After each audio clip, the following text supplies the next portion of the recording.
अगर आपसे कोई ये कहे कि आप अपने दिमाग से किसी भी बीमारी का इलाज कर सकते हैं, तो आप उस व्यक्ति को क्या कहेंगे? हो सकता है आप उसे अंधविश्वासी कहें, यहां तक कि ऐसा भी हो सकता है कि कुछ लोग उसे पागल भी घोषित कर दें। लेकिन हम आपको बताएंगे कि ये बात पूरी तरह से गलत नहीं है। आप अपने दिमाग से किसी बीमारी का इलाज भले ही ना कर पाएं, लेकिन हम इतना जरूर कह सकते हैं कि आपके दिमाग की शक्ति के बिना कोई भी दवाई आपको ठीक नहीं कर सकती है। बॉलीवुड में एक फिल्म काफी फेमस हुई थी जिसका नाम था लुटेरा। इस फिल्म में हीरोइन ये मान लेती है कि वो अब कभी भी अपनी बीमारी से ठीक नहीं होगी, और जब उसके घर के सामने लगे एक पेड़ पर लगा आखिरी पत्ता गिर जाएगा तो उस वक्त वो भी इस दुनिया को अलविदा कह देगी। डॉक्टर्स उसे ठीक करने की बहुत कोशिश करते हैं, लेकिन हर डॉक्टर अंत में यही कहता है कि जब तक मरीज खुद ठीक नहीं होना चाहे तब तक उसका इलाज किसी भी दवाई से किया जाना असंभव है। हम अपने दिमाग की ताकत को काफी अंडर एस्टिमेट करते हैं।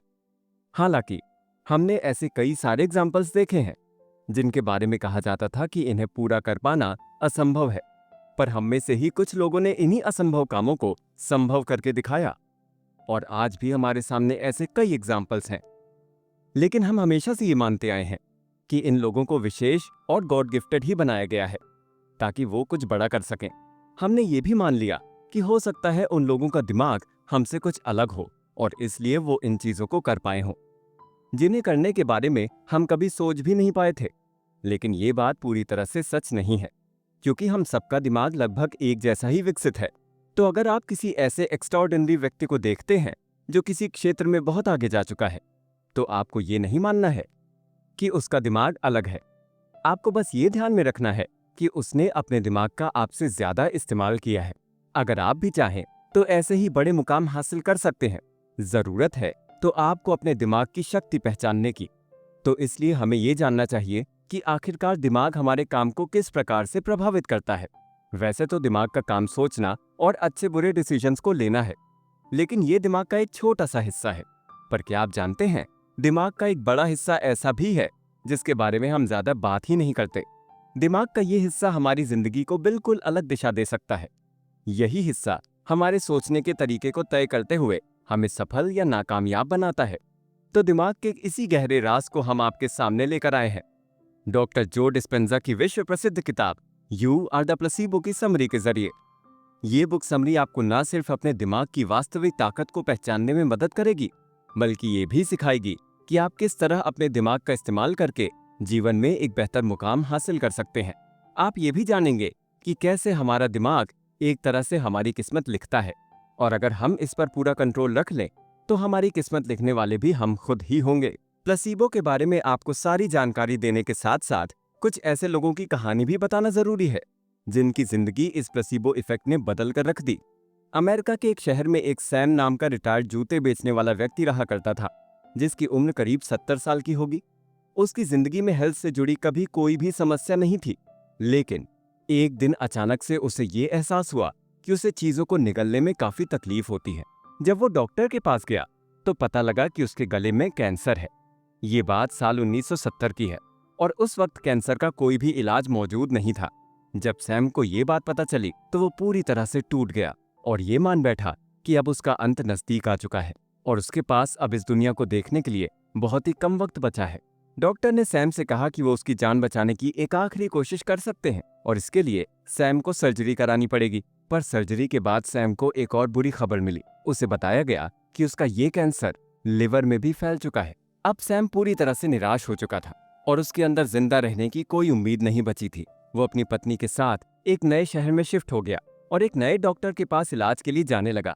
ये नया डॉक्टर एक अलग किस्म का व्यक्ति था जो सैम से हमेशा मुस्कुराकर बात करता और उसे हमेशा कहता कि वो ठीक हो जाएगा। इस डॉक्टर से मिलने के बाद से सैम काफी बेहतर महसूस करने लगा था। डॉक्टर और सैम काफी करीब आ गए थे और वो दोनों एक दूसरे के साथ अपनी जिंदगी की बातें किया करते। एक दिन उस डॉक्टर ने सैम से पूछा कि क्या कोई ऐसी चीज है जो तुम चाहते हो कि मैं तुम्हारे लिए करूं?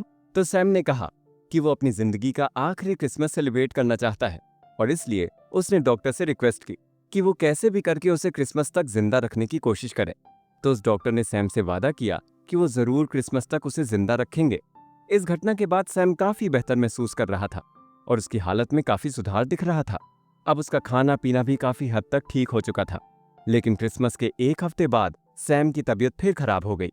डॉक्टर को कुछ समझ नहीं आ रहा था कि कल तक सैम काफी अच्छा खासा था, पर अचानक से उसे ऐसा क्या हो गया जो उसकी तबीयत इतनी खराब हो गई।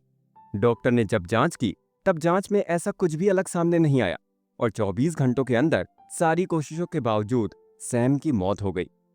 अब आप सोच रहे होंगे कि इस तरह तो कैंसर से हजारों लोगों की मौत होती है, तो इस केस में ऐसा क्या खास है जो इसके बारे में हम इतनी बातें कर रहे हैं। दरअसल सैम की मौत के बाद जब उसके शरीर की ऑटोप्सी की गई, तो उसमें पाया गया कि उसे कैंसर था ही नहीं।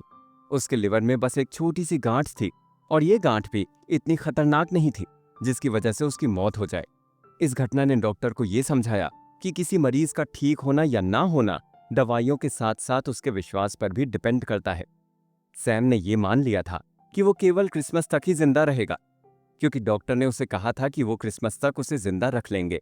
इस वजह से उसमें एक नया विश्वास आ गया था कि क्रिसमस तक उसे जिंदा रहने में कोई दिक्कत नहीं आएगी, और इसका असर उसकी सेहत पर भी दिखा जब उसकी तबीयत काफी ठीक होने लगी थी। पर क्रिसमस खत्म होने के बाद सैम ने मन ही मन ये मान लिया था कि अब वो जिंदा नहीं बच पाएगा, जिसका नतीजा ये हुआ कि वो केवल एक ऐसी बीमारी के बारे में सोचते हुए मर गया जो उसे कभी थी ही नहीं। यहीं से हम बात करना शुरू करेंगे प्लेसीबो की। चलिए आपको शुरू से बताते हैं कि आखिरकार प्लेसीबो है क्या। मेडिकल की भाषा में प्लेसीबो का मतलब होता है मरीज के दिमाग में वहम पैदा करके उसे ठीक करना। कई बार ऐसा देखा गया है कि व्यक्ति खुद ही अपने आप से हार जाता है, और ऐसी हालत में वो कभी ठीक ही नहीं हो पाता। यही वो समय है जब प्लेसीबो अपना काम शुरू करता है। जब कोई डॉक्टर मरीज से लगातार ये कहे कि वो तो बिल्कुल ठीक है और जल्दी ही उसे हॉस्पिटल से डिस्चार्ज कर दिया जाएगा, तो इसका उस मरीज के दिमाग पर एक पॉजिटिव असर होता है, और ये असर उसके दिमाग पर इतना गहरा पड़ता है कि वो धीरे धीरे ठीक भी होने लगता है। इसी को हम प्लेसीबो कहते हैं। हमारा सोचने का तरीका हमारी हेल्थ को बहुत ज्यादा प्रभावित करता है, और ये बात कई बार अलग अलग रिसर्च में साबित भी हो चुकी है। यहाँ तक कि हम कितने साल तक जिएंगे, ये इसको भी काफी हद तक अफेक्ट करता है। इसे एक एग्जाम्पल की मदद से आपको समझाते हैं। मेयो क्लिनिक में साल 2002 में एक रिसर्च पूरी की गई, जो करीब 30 साल पहले शुरू की गई थी। इस रिसर्च में करीब 447 लोगों ने हिस्सा लिया, और 30 सालों तक उनसे लगातार उनकी हेल्थ के बारे में पूछा गया। इस रिसर्च के अंत में वैज्ञानिकों को ये बात पता लगी कि वो लोग ज्यादा समय तक जिंदा रह रहे थे जो ऑप्टिमिस्टिक थे। ऑप्टिमिस्टिक को हम आसान भाषा में एक आशावादी आदमी कह सकते हैं। ये एक ऐसा इंसान होता है जो किसी भी कंडीशन में हमेशा पॉजिटिव रहने के साथ साथ हर मुश्किल से मुश्किल हालात में उम्मीद की एक किरण ढूंढ ही लेता है। इस रिसर्च में ये पाया गया कि ऑप्टिमिस्टिक लोगों के ज्यादा जीने के आसार 90% से भी अधिक हैं। ऐसा इसलिए क्योंकि हमारा दिमाग हमारे शरीर को पूरी तरह से कंट्रोल करता है, और अगर हमारा दिमाग लगातार ये सोचता रहे कि हमारा लंबे समय तक जीना संभव नहीं, तो ऐसे में वो इस शरीर को बचाने की ज्यादा कोशिश भी नहीं करता है। जब भी कोई बीमारी शरीर में आती है, तो दिमाग में एक बात पहले से ही सेट हो जाती है कि वो ज्यादा लंबे समय तक नहीं जिएगा। दिमाग के कंट्रोल करने की बात को आप एक और एग्जाम्पल से समझ सकते हैं। नेशनल कैंसर इंस्टीट्यूट के एक रिसर्च में ये पाया गया कि जितने लोगों की कीमोथेरेपी की जाती है, उनमें से लगभग 30% लोग कीमोथेरेपी का सिर्फ नाम ही सुनकर उल्टी कर देते हैं। पर क्या आप जानते हैं कि ये वही लोग हैं जो कैंसर से अब रिकवर हो चुके हैं?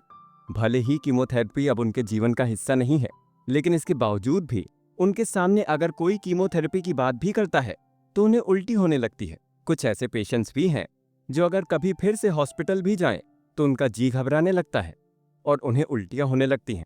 ऐसा इसलिए क्योंकि उनका दिमाग उन पुराने अनुभवों को एकदम अच्छी तरह से याद रखता है, और हमारे शरीर में केवल उन एक्सपीरियंसेस के बारे में सोचने से ही बदलाव होना शुरू हो जाता है। तो देखा आपने कि दिमाग की ताकत इतनी है कि वो किसी चीज का असर तब भी दिखा सकता है जब वो चीज असल में आपके अंदर हो ही ना। प्लेसीबो को लेकर एक और रिसर्च की गई, और इस बार रिसर्च पार्किंसन बीमारी के मरीजों पर की गई थी। पार्किंसन डिसीज में आपके दिमाग का एक हिस्सा धीरे धीरे खत्म होने लगता है, जिसकी वजह से आप अपने हाथों और पैरों की मूवमेंट को कंट्रोल नहीं कर पाते, और इसलिए आपके हाथ और पैर कांपने लगते हैं। इस रिसर्च को करने के लिए वैज्ञानिकों ने इन मरीजों से कहा कि उन्हें एक ऐसी नई दवा दी जा रही है जिसकी वजह से उनके शरीर का कांपना कम हो जाएगा। ऐसा कहकर उन्हें एक इंजेक्शन लगाया गया, और कुछ दिनों के बाद ये देखा गया कि लगभग सभी मरीज के सिम्टम्स अब कुछ न कुछ हद तक कम हुए थे। हैरानी की बात तो ये है कि इनमें से किसी को भी ऐसी कोई विशेष दवा नहीं दी गई थी जिसकी वजह से ऐसा हो सके। उन्हें तो बस नॉर्मल सलाइन का इंजेक्शन दिया गया था ताकि उनको ऐसा वहम हो कि उन्हें एक खास दवाई दी गई है। बाद में वैज्ञानिकों ने जब इन मरीजों के दिमाग को देखा तो समझ में आया कि इन मरीजों के दिमाग में डोपामिन पहले से लगभग दोगुना बन रहा था। ज्यादातर इतने डोपामिन को पैदा करने के लिए आपको एक दवाई का बड़ा और स्ट्रॉन्ग डोज देना पड़ता है। ये प्लेसिबो इफेक्ट ही था, जिसकी वजह से दिमाग उस चीज को पैदा करने लगा जिसे पैदा करने के लिए एक मरीज को कई सारी दवाइयां देनी पड़ती है। प्लेसिबो इफेक्ट के बारे में ऐसी कई सारी रिसर्च हो चुकी है जिनमें यह पाया गया कि दिमाग उन हार्मोन्स को ज्यादा पैदा करने लग गया जिन्हें पैदा करने के लिए नॉर्मली किसी भी मरीज को कई सारी दवाइयां देनी पड़ती हैं। हमें ये समझना होगा कि आज कई सारी बीमारियां ऐसी हैं जो पूरी तरह से हमारे दिमाग के कंट्रोल में है। जैसे कि कुछ लोगों को डायबिटीज इसलिए होता है क्योंकि उनके पैनक्रियाज ने इंसुलिन पैदा करना या तो कम कर दिया है या फिर बंद ही कर दिया है। ये समझना जरूरी है कि इंसुलिन पैदा करने का ये प्रोसेस भी दिमाग पर ही डिपेंड करता है। अगर इस दिमाग पर इंसुलिन पैदा करने का जोर डालें तो शायद प्लेसिबो इफेक्ट के चलते हमें एक डायबिटिक पेशेंट के अंदर भी सुधार देखने को मिल जाए। पर इसके लिए पहली शर्त यह है कि उस पेशेंट का पैंक्रिया सही हालत में होना चाहिए। केवल तब ही हम दिमाग के जरिए इंसुलिन पैदा करने का असर उस पर डाल सकते हैं।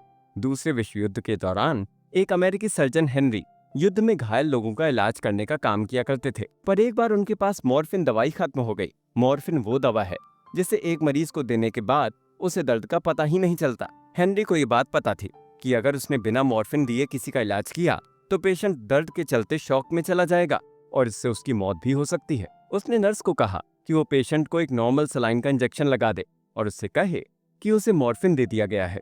जैसे ही पेशेंट को मॉर्फिन का झूठा इंजेक्शन लगाया गया, वो शांत होने लगा और ऐसे व्यवहार करने लगा जैसे कि उसे सच में मॉर्फिन दी गई है। इसके बाद हेनरी ने उस पेशेंट का ऑपरेशन भी किया और वो ठीक भी हो गया। हालांकि उसे दर्द तो हुआ था, लेकिन तब भी उस दर्द को उसने बिना ज्यादा तकलीफ के सहन कर लिया और शॉक में भी नहीं गया। हेनरी को इस बात को लेकर बहुत हैरानी हुई कि आखिरकार कैसे एक मामूली इंजेक्शन इंसान के दिमाग में इतना वहम पैदा कर सकता है कि उसे ऑपरेशन जितना भयंकर दर्द भी महसूस ना हो। इस घटना के बाद हेनरी के पास जब भी मॉर्फिन खत्म हुई, उसने यही प्रोसीजर बार बार दोहराया। वो पेशेंट को एक नॉर्मल सलाइन का इंजेक्शन देता और उन्हें कहता कि उसे मॉर्फिन दे दिया गया है, और इस तरह उसने बिना मॉर्फिन के ही कई सारी सर्जरीज कर दी। साल 1955 में हेनरी ने अपना एक रिसर्च पेपर पब्लिश किया जिसमें उसने ये बात की कि किस तरह हमारे थॉट और बिलीफ सिस्टम से हम फिजिकल रियलिटी को बदल सकते हैं। ये बात तो तय है कि हेनरी से पहले भी कई सारे लोगों के जीवन में इस चीज से फर्क आया होगा। हो सकता है कि आपकी जिंदगी में भी कभी कोई ऐसी घटना हुई हो जब आपके ऊपर भी प्लेसिबो इफेक्ट ने अपना असर दिखाया हो। इसका सबसे बेहतर एग्जाम्पल एक छोटा बच्चा है। जब एक छोटे बच्चे को चोट लगती है तो पहले कुछ सेकंड तो वो चुप रहता है, और जब घर वाले उसे चोट लगने पर कुछ करने लगे या उसकी चोट लगी हुई जगह पर मालिश करने लगे तो बच्चा रोना शुरू कर देता है। बच्चे को ये बात पता होती है कि उसके घर वाले ऐसा उसके साथ तब करते हैं जब उसे कभी दर्द होता हो। तो अगर कभी उसके घर वाले ऐसा करते हैं तो इसका मतलब ये है कि जरूर उसे दर्द हो रहा होगा, भले ही उसे दर्द ना हो रहा हो। इस तरह से वो दर्द को महसूस करके रोना शुरू कर देता है। तो हमारे कहने का मतलब ये है कि प्लेसिबो इफेक्ट सदियों से हमारे बीच में मौजूद है, लेकिन इसके बारे में गहरी रिसर्च 20वीं सदी में आकर ही शुरू हुई, और आज भी इसके ऊपर लगातार रिसर्च जारी है कि कैसे हमारा बिलीफ सिस्टम हमारे शरीर पर इतना ज्यादा असर दिखा सकता है। भारत में ज्यादातर लोग साईं बाबा की कहानी जानते हैं कि कैसे वो अपने बीमार भक्तों को एक विभूति देते थे और उससे उनकी बीमारी ठीक हो जाती थी। उन भक्तों को साईं बाबा पर इतना विश्वास था कि वो मन ही मन इस बात को मान लेते कि इस विभूति को अपने सर पर लगाने से वो ठीक हो जाएंगे। हिंदू धर्म के अलावा क्रिश्चियनिटी में भी ऐसे कई एग्जाम्पल्स दिखेंगे जहां केवल विश्वास के चलते लोगों ने बड़े बड़े चमत्कार होते देखे हैं। आज भी वैज्ञानिक प्लेसिबो इफेक्ट की लिमिट के बारे में सोचने में लगे हुए हैं। वो ये जानना चाहते हैं कि आखिरकार इस रहस्यमयी ताकत की सीमा क्या है और किस हद तक इसका असर लोगों पर पड़ सकता है। आपको ये जानकर हैरानी होगी कि आज कैंसर जैसी बड़ी बीमारी में भी प्लेसिबो इफेक्ट का बहुत बड़ा रोल है, और इसलिए कैंसर के मरीज को डॉक्टर हमेशा पॉजिटिव रहने की सलाह देते हैं। चलिए अब हम प्लेसिबो का उल्टा यानी कि नसीबो के बारे में बात करते हुए ये जानने की कोशिश करते हैं कि ये हमारे शरीर पर किस तरह का असर करता है। अलग अलग सिविलाइजेशन की पुरानी कहानियों में एक बात जो सबसे कॉमन है वो ये कि उन सब में श्राप देने की कहानियां बहुत मशहूर होती हैं। इन कहानियों में हमने कई बार ये देखा है कि किस तरह एक धार्मिक इंसान दूसरों पर नाराज होकर उन्हें श्राप देता है, और जिसकी वजह से उस इंसान की तबीयत इतनी बिगड़ जाती है कि वो धीरे धीरे मरने लग जाता है। इतना ही नहीं, इस बीमारी का इलाज कोई भी डॉक्टर नहीं कर पाता। साल 1940 में एक फिजियोलॉजिस्ट वॉल्टर ब्रेडफोर्ड ने इन कहानियों पर काम करना शुरू किया और अपनी इस रिसर्च से उन्होंने समझा कि किस तरह हमारा शरीर और हमारे इमोशन हमें बीमार करने के साथ साथ हमें ठीक भी कर सकते हैं। वॉल्टर का मानना था कि पुरानी कहानियों में लोगों के बीमार पड़ने की वजह केवल और केवल उनके खुद के विचार थे। वो ऐसा मान चुके थे कि क्योंकि उन्हें श्राप दिया गया है तो उनके साथ जरूर कुछ ना कुछ बुरा ही होगा। साल 1960 में इस तरह की चीजों को नसीबो कहा गया था। नसीबो इफेक्ट प्लेसिबो इफेक्ट का ठीक उल्टा है। जहां प्लेसिबो इफेक्ट में आदमी पॉजिटिव बातें सुनकर ठीक हो जाता है, तो वहीं नसीबो इफेक्ट में एक हेल्दी आदमी भी किसी की नेगेटिव बातें सुनकर बीमार पड़ जाता है। हालांकि नसीबो इफेक्ट पर रिसर्च बहुत कम हुए हैं, क्योंकि इस रिसर्च के लिए किसी न किसी इंसान को अपनी हेल्थ को खतरे में डालना पड़ सकता है। लेकिन तब भी साल 1962 में एक एक्सपेरिमेंट किया गया। जापान में कुछ बच्चे ऐसे थे जिनको एक खास पेड़ की पत्ती से एलर्जी थी। रिसर्च करने वाले लोगों ने इन बच्चों के हाथों पर उस पत्ती को रगड़ा और उन्हें बताया कि ये पत्ती उन्हें कोई नुकसान नहीं करेगी। इस रिसर्च में देखा गया कि उन 13 में से 11 बच्चों के हाथों पर किसी तरह का एलर्जिक रिएक्शन नहीं हुआ। तो एक बार फिर से हमारे सामने सवाल आता है कि आखिरकार ऐसा कैसे हो गया। वैज्ञानिकों ने इसी एक्सपेरिमेंट को आगे बढ़ाया और एक बार और बच्चों के हाथों पर एक पत्ते को रगड़ा, लेकिन इस बार ये एक सामान्य पत्ता था और वैज्ञानिकों ने उन बच्चों से कहा कि ये एलर्जी पैदा करने वाला पत्ता है और उन्हें वहां पर हैरान कर देने वाले नतीजे मिले। वैज्ञानिकों ने देखा कि लगभग सभी बच्चों में एलर्जिक रिएक्शन पाए गए, भले ही वो असल में किसी जहरीले पत्ते के कांटेक्ट में नहीं आए थे। हमारे लिए ये बात बहुत हैरान कर देने वाली है कि हमारा दिमाग इतना ताकतवर होता है। लेकिन आज हमारे पास इन चीजों को साबित करने के लिए बहुत सारे सबूत हैं, क्योंकि हम हमारी जिंदगी में भी ऐसे अनुभव कई बार करते हैं। अब हमारे सामने सवाल आता है कि आखिरकार ये होता कैसे है। प्लेसिबो इफेक्ट हमारे दिमाग में ऐसा क्या करता है जिसकी वजह से हमें ऐसे नतीजे देखने को मिलते हैं। हमारा दिमाग हमारे पूरे जीवन के दौरान अलग अलग एक्सपीरियंस को कलेक्ट करने के साथ ही उन्हें याद भी रख लेता है। जैसे अगर आपको कभी सरदर्द होता है और आप एस्पिरिन लेते हैं, तो अगली बार जब भी आपको सरदर्द होगा तो आपका दिमाग आपको उसी एस्पिरिन की तरफ ले जाने की कोशिश करेगा। प्लेसिबो इफेक्ट को भी आप ऐसे ही कुछ समझ सकते हैं। इसे हम एसोसिएटिव मेमोरी कहते हैं और अगर हम इस प्रोसेस को बार बार करते रहें तो एक वक्त ऐसा आएगा जब आपको एस्पिरिन लेने की जरूरत ही नहीं पड़ेगी। आप एस्पिरिन की जगह अगर कोई भी उसकी जैसी दिखने वाली टैबलेट ले लेंगे तो भी आपको ऐसा लगेगा कि आपका दर्द कम हो चुका है। ऐसा होने का कारण है एक्सपेक्टेशन, यानी कि उम्मीद, जो प्लेसिबो इफेक्ट का एक सबसे जरूरी पार्ट है। हम जब भी कोई चीज करते हैं तो हमें उसके एक नतीजे की उम्मीद होती है। ये बात सबको पता है कि अगर आप आग को हाथ में लेंगे तो आपका हाथ जल जाएगा। जब आप सर्दियों में ठंडे पानी से नहाते हैं तो आप नहाने से ठीक पहले आपके शरीर में उस ठंड को फील कर सकते हैं, क्योंकि आपके शरीर को इसका पहले से एक्सपीरियंस है। आपके दिमाग को पता है कि इस ठंडे पानी से उसे कैसा लगने वाला है। ठीक उसी तरह जब आप एस्पिरिन लेते हैं तो आपका दिमाग ये मानने लगता है कि इसका असर उसे जरूर दिखेगा, यानी कि उसे ऐसी उम्मीद होती है कि ये टैबलेट उसके दर्द को कम कर देगी। ऐसे कई एग्जाम्पल्स आर्थराइटिस के मरीजों में भी बहुत बार देखे गए हैं। डॉक्टरों ने जब भी इन मरीजों को कोई नई दवाई दी और उनसे कहा कि ये दवा बिल्कुल अलग है और उनके दर्द में तुरंत असर दिखाने के साथ साथ उनके दर्द को कम भी करेगी, तो ऐसा पाया गया कि 90% से भी अधिक मरीजों ने ये कहा कि नई दवाई के चलते ही उनका दर्द कम हुआ है। चलिए अब हम आपको आपके दिमाग के अंदर ले चलते हैं और समझते हैं कि ये सारी चीजें आखिरकार होती कैसे हैं।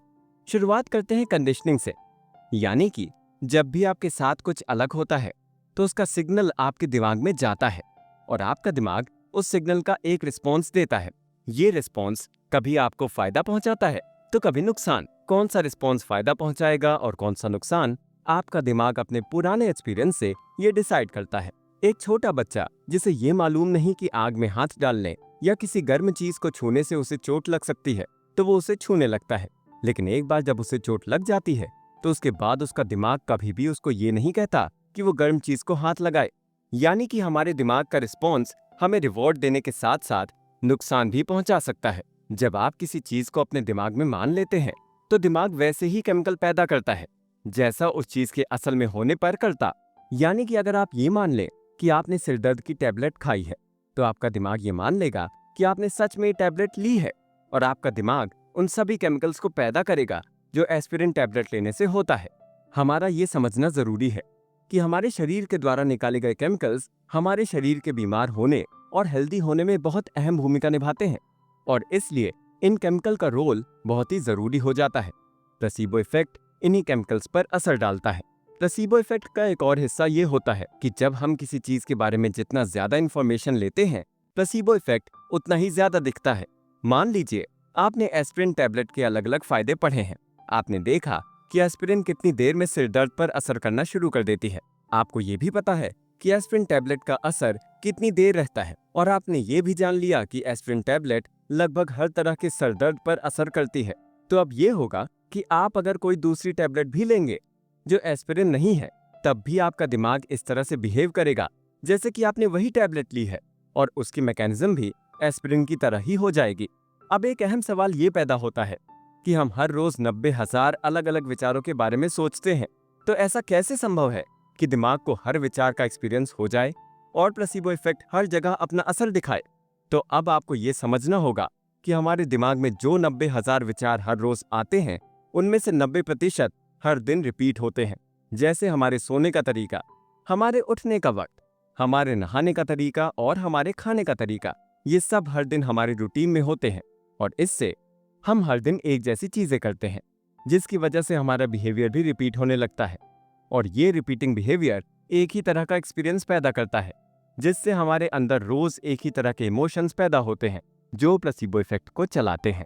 दिमाग के साथ साथ आपके शरीर में भी कई सारी चीजों का बदलाव होना आवश्यक है, और तभी हमें उसके नतीजे देखने को मिलते हैं। साल 1981 में साइकोलॉजिस्ट एलन लिंगर ने एक रिसर्च करने की सोची। उस रिसर्च में उन्होंने 70 से 80 की उम्र के 8 लोगों को बोस्टन में बुलाया। उन 8 लोगों को 5 दिनों के लिए वहां रखा जाने वाला था, और उनसे ये कहा गया कि आपको ऐसे बिहेव करना है जैसे कि आप फिर से जवान हो गए हैं, और अब आप अपनी आज की उम्र से कम 22 साल छोटे हैं। एक और ग्रुप जो कि उसी उम्र का था, उन्हें भी यही बात कही गई, लेकिन उन्हें ये नहीं कहा गया कि आप ये ना सोचे कि आप बूढ़े नहीं हैं। उन्हें सिर्फ इतना कहा गया कि आप केवल अपनी जवानी के दिनों के बारे में सोचते रहिए। जब पहला ग्रुप उस जगह पर पहुंचा, तो उन्होंने देखा कि उसके आसपास की सारी चीजों को इस हिसाब से रखा गया है ताकि वो खुद को जवान महसूस कर सकें। उन्हें उस वक्त फिल्में और टीवी शो भी वही दिखाए गए जो उनकी जवानी के दिनों में चलते थे। उनके आपस की बातें भी ऐसी प्रकार की ही होती थीं। इस ग्रुप के लोग देश दुनिया के बारे में वही बातें किया करते जो उनके जवानी के दिनों में घटी थीं। 5 दिनों के बाद वैज्ञानिकों ने उनके कुछ मेजरमेंट्स लिए और पाया कि पहला ग्रुप दूसरे ग्रुप की तुलना में काफी इंप्रूवमेंट दिखा रहा था। इन लोगों के वजन और चलने के तरीके में काफी बदलाव आ गया था, और वो अब ज्यादा बेहतर तरीके से चल पा रहे थे। उनके घुटनों का दर्द भी काफी कम हो गया। साथ ही उनकी आंखों की रोशनी, सुनने की क्षमता भी बेहतर हो गई थी। इतना ही नहीं, उनकी याददाश्त भी तेज हो गई थी। और इस रिसर्च का नतीजा ये निकला कि ये लोग इन 5 दिनों में कंपैरेटिवली जवान हुए हैं। लेकिन सवाल उठता है कि ये आखिर हुआ कैसे? यहाँ पर इन सभी लोगों ने अपने दिमाग को ये समझा दिया था कि वो अब जवान है, तो उनके शरीर ने भी उनके दिमाग की मदद से वैसे केमिकल पैदा करने शुरू किए जो उनके जवानी के दिनों में पैदा हुआ करते थे। आप शायद ये जानते हैं कि हमारे शरीर में हार्मोन का हमारी जवानी और बुढ़ापे से बड़ा जरूरी संबंध होता है।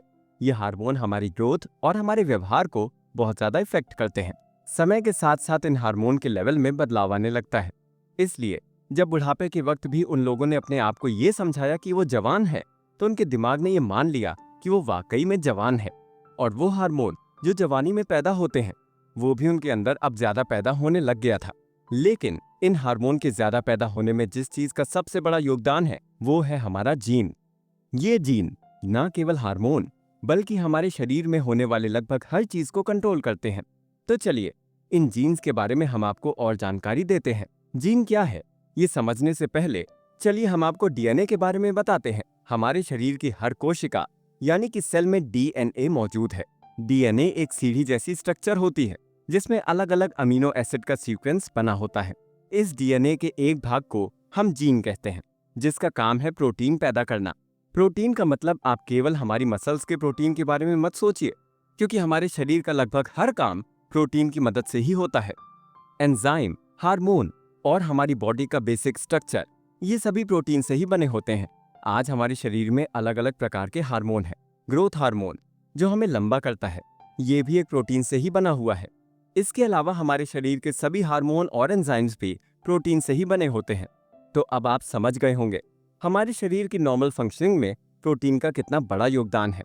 कई सारी रिसर्च में ये पाया गया कि जीन पर बाहरी सिचुएशंस का भी असर होता है, और कुछ हद तक जीन हमारी साइकोलॉजी से भी इफेक्टेड होते हैं। तो ऐसे में जब कोई व्यक्ति लगातार जवान होने के बारे में सोचे तो उसके जीन में भी ऐसे ही बदलाव आते हैं कि वो जवानी में पैदा होने वाले हार्मोन और एंजाइम ज्यादा क्वांटिटी में पैदा करने लगता है, और इसलिए हमें हमारे शरीर में बदलाव नजर आने लगते हैं।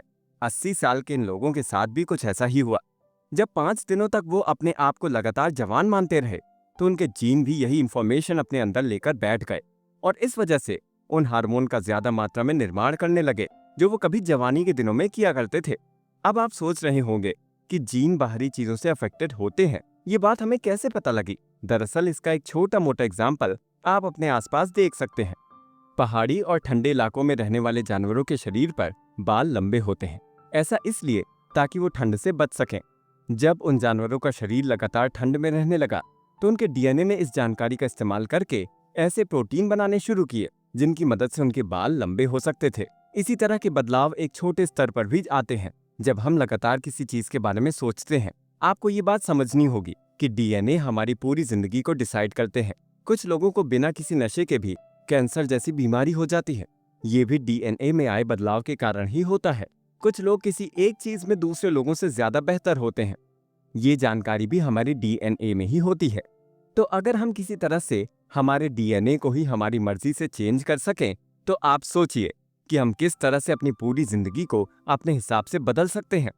इसका मतलब ये है कि प्लेसिबो इफेक्ट केवल एक भ्रम नहीं है, ये असल में हमारे शरीर के अंदर होने वाली मैकेनिज्म है। हालांकि वैज्ञानिकों द्वारा अब तक इसका पूरा रिसर्च नहीं किया गया है, लेकिन तब भी जितने सबूत हमारे पास मौजूद हैं उससे ये दावा कर सकते हैं कि ये कोई भ्रम नहीं है। प्लेसिबो इफेक्ट सिर्फ आदमी के दिमाग पर असर नहीं करता, बल्कि इसका असर हमारे जीन और डीएनए पर भी होता है, और वहीं से इसके काम करने का असल मैकेनिज्म शुरू होता है। हमारे विचार हमारे दिमाग और शरीर पर बहुत असर डालते हैं। हमारे विचार कैसे हैं, इस बात का असर हमारे शरीर पर बहुत पड़ता है। आपको जानकर हैरानी होगी, लेकिन ऐसा संभव है। अगर आपकी मेंटल प्रैक्टिस इतनी ज्यादा हो कि आपका दिमाग आपके अपने थॉट्स पर ज्यादा ध्यान दे बजाय बाहरी वातावरण के, तो ऐसे में आपका डीएनए और जीन भी उसी तरह से बदलने लगेंगे और उसके अंदर ऐसे बदलाव आने लगेंगे जिस तरह के थॉट्स आप अपने दिमाग में सोच रहे हो, और इस प्लेसिबो इफेक्ट के चलते आप एक नए तरह के इंसान बन जाएंगे, वो भी बिना किसी इन्वायरमेंट में बदलाव के। लेकिन इसके लिए मेंटल प्रैक्टिस की बहुत जरूरत होती है। इसमें आपको अपनी आंखें बंद करके लगातार एक काम को करते हुए ये सोचना है कि आप इस बदलाव के बाद कैसे होंगे। साथ ही साथ आप अपने उस रूप के बारे में भी सोचिए जिस तरह के आप नहीं होना चाहते हैं। ऐसे में इस प्रक्रिया के दौरान आप अपने भविष्य के काम के बारे में भी सोचते हैं। आप ये भी सोचते हैं कि आप उस लक्ष्य तक कैसे पहुंचेंगे, और धीरे धीरे आप अपने अंदर बदलाव देखने लगेंगे। चलिए इस मेंटल प्रैक्टिस या रिहर्सल के बारे में थोड़ा और समझते हैं। मेंटल रिहर्सल में आप एक सपना देखते हैं या अपने गोल के बारे में सोचते हैं, और आप इसके बारे में तब तक सोचते रहते हैं जब तक कि ये आपसे फैमिलियर ना हो जाए। जैसे जैसे आप अपने दिमाग को ऐसी ट्रेनिंग देते रहेंगे, वैसे वैसे आपका दिमाग भी उस सिचुएशन में रहने के लिए आपके शरीर को तैयार करता रहेगा, और आपके डीएनए में भी बदलाव आने लगेंगे। आपके लगातार फ्यूचर के बारे में सोचने से आपके अंदर उस समय का इमोशन भी आ जाता है, और उस इमोशन के चलते आपका रोज का लुक भी बदलने लगता है, और यही जीन आपको आपके लक्ष्य तक पहुंचाने में मदद करेंगे। अब आपका शरीर और दिमाग धीरे धीरे वैसा बनने लगता है जैसा आप उसे बनाना चाहते थे। इसका कारण ये है कि हमारे शरीर को असली एक्सपीरियंस और केवल एक भ्रम के बीच में अंतर करने का तरीका नहीं पता है। अगर आप लगातार ये सोचते हैं कि आपको सर्दी लग रही है तो आपका दिमाग इस बात को मान लेगा, और आपका शरीर वैसे ही रिएक्ट करने लगेगा जैसे सच में आपको सर्दी लग रही हो। फ्यूचर के अपने रूप के बारे में सोचते समय आपको अपने पुराने वर्जन को धीरे धीरे भुलाना ही होगा।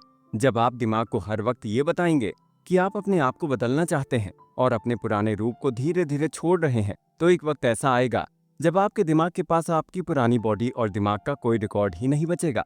अगर आप एक बार भी ऐसा करने में सफल हो जाते हैं तो आप खुद प्लेसिबो बन चुके होंगे। मेंटल रिहर्सल की ऐसी कई सारी सक्सेसफुल कहानियां हैं जो आपको जरूर जाननी चाहिए। ऐसी ही एक कहानी वियतनाम के एक जेल की है, जहां पर एक कैदी हर रोज अपने दिमाग में गोल्फ खेलता और हर दिन ये इमेजिन करता कि वो गोल्फ के अंदर एक परफेक्ट शॉट मार रहा है। जेल से बाहर आने के बाद जब वो गोल्फ खेलता है तो अपने पहले ही शॉट में वो एक परफेक्ट शॉट लगाता है। जब उससे पूछा गया कि बिना प्रैक्टिस के उसने ये कैसे किया, तो उसने कहा कि उसने प्रैक्टिस तो की थी, पर केवल अपने दिमाग में। ऐसा ही एक एग्जाम्पल है सोवियत ह्यूमन राइट एक्टिविस्ट नतान शरांस्की का। नतान को सोवियत सरकार ने अमेरिका का जासूस मानते हुए जेल में कैद कर लिया था।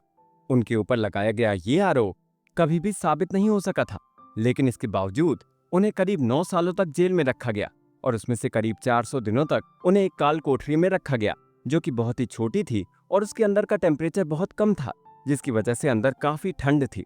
उस दौरान नतान लगातार अपने दिमाग में खुद के साथ चेस खेला करते और खुद ही अपने ओपोनेंट का रोल निभाया करते।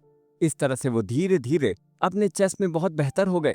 बाद में जब उन्हें जेल से रिहा किया गया तो वो इजराइल चले गए और जब साल 1996 में world chess champion Garry Kasparov एक चेस कंपटीशन के लिए इजराइल आए तो नतान ने उन्हें मैच में हरा दिया था। मेंटल रिहर्सल के कई और भी एग्जाम्पल्स हमारे पास हैं, जिनमें से कुछ नामी एथलीट भी हैं जिनका ये कहना है कि रेस से पहले वो हमेशा अपने दिमाग में उस रेस के बारे में सोचते और खुद को ट्रेन करते हैं। ऐसा करने से धीरे धीरे वो उसमें बेहतर होते जाते हैं। बास्केटबॉल चैंपियन माइकल जॉर्डन भी इस टेक्निक को फॉलो किया करते थे। वो अपने हर मैच से पहले अपनी सारी स्ट्रेटजी को अपने दिमाग में सोचा करते और कोर्ट पर भी वैसे ही खेलते थे जैसा उन्होंने अपने दिमाग में सोचा था। इन सभी एग्जाम्पल से आपको मेंटल रिहर्सल के बारे में एक सबूत मिलता है कि फिजिकल प्रैक्टिस के साथ साथ मेंटल प्रैक्टिस भी कितनी ज्यादा जरूरी होती है। इन सब लोगों के अंदर एक खास बात यह है कि इन सब ने अपने बाहरी इन्वायरमेंट को अपने दिमाग से पूरी तरह से निकाल दिया। जब ये लोग अपनी मेंटल रिहर्सल कर रहे थे तब मेंटली वो लोग एक अलग ही माहौल में मौजूद थे। नतान जब अपनी कालकोठरी में मेंटल चेस की प्रैक्टिस कर रहे थे तब वो अपने दिमाग को यही बोलते थे कि वो जेल में नहीं बल्कि अपने ओपोनेंट के सामने चेस खेल रहे हैं। धीरे धीरे उनका दिमाग भी इस चीज को मानने लगा और इस तरह से उन्होंने चेस के वर्ल्ड चैंपियन को भी हरा दिया। तो इसी तरह आप भी अपने दिमाग को बिना बाहरी एनवायरनमेंट को बदले मेंटल रिहर्सल या प्रैक्टिस के जरिए इस तरह से बना सकते हैं कि आपका डीएनए भी धीरे धीरे बदलने लग जाएगा और अंत में इसका नतीजा आपके शरीर पर दिखने लगेगा। यानी कि हम ये कह सकते हैं कि आपके विचार ही आपकी किस्मत को तय करते हैं। न्यूयॉर्क सिटी में 36 साल का एक आदमी इवान सैंटियागो एक 5 स्टार होटल के आगे चुपचाप खड़ा था। उसके साथ में कई सारे मीडिया के लोग कैमरा लिए हुए खड़े थे, लेकिन सैंटियागो उनमें से एक नहीं था। उसने अपना हाथ अपने पास रखे एक बैग में डाल रखा था और उस बैग में एक पिस्टल थी। सब मीडिया वाले लोग वहां इसलिए खड़े थे क्योंकि वहां पर एक फॉरेन डिग्निटरी आने वाला था जो उस होटल से निकलकर सामने खड़ी कार में बैठकर जाने वाला था। जैसे ही वो फॉरेन डिग्निटरी होटल से बाहर निकला सब कैमरा वाले लोग उसकी फोटो निकालने लग गए, लेकिन उसी वक्त सैंटियागो ने अपने बैग से बंदूक निकालकर उस आदमी को लगातार 3 बार गोली मारी, जिससे उस आदमी की उसी वक्त मौत हो गई। तभी सैंटियागो के पास एक टॉम नाम का व्यक्ति आया और उसके कंधे पर हाथ रखकर कहने लगा कि मेरे 5 तक गिनने तक तुम पूरी तरह से रिफ्रेश हो जाओगे। और वो 5 तक गिनता है।